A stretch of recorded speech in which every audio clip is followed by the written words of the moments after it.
Hello, नमस्ते, जोहार दोस्तों। आप लोग कैसे हैं?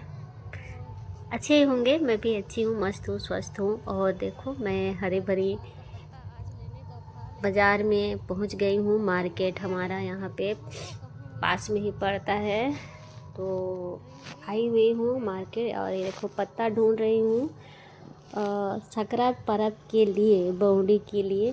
और साल पत्ता में पीठा बनाना पड़ता है ना दोस्तों, तो है ही नहीं, मिल ही नहीं रहा है। सब इतना महंगा महंगा बेच रहा है। आज ही तो सब पर्व दिन है ना, तो मिल नहीं रहा था इस। और जो भी बांधा हुआ है ना, पूरा एकदम फटा फटा भी था।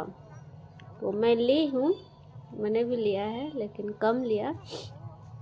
और पूरा ये लोग बेच बाच करके सब ले जा रहे हैं। ख़त्म हो गया। ये लोग भी जाएंगे अपना संक्रांति मनाने के लिए, पर्व मनाने के लिए। और फिर ले कर के फिर मैं चली गई। फिर रास्ते में फिर सब्जी उब्जी भी थोड़ा सा मैंने शॉपिंग किया, अपना सब्जी लिया। देख सकते हैं हमारा मार्केट, हमारा बाज़ार। आप लोग देखिए, मैं दिखा रही आप लोगों को। आज ज़्यादा भीड़ भी नहीं है दोस्तों, क्योंकि बहुत कोई अपना अपना गांव चले गया है, घर चले गया है। कोई कोई नहीं आया है। ये लोग भी अपना पत्ता वत्ता बेच के ये लोग भी चले जाएंगे पर्व मनाने के लिए। और पूरा खाली है बाजार, ज़्यादा भीड़ भड़ाका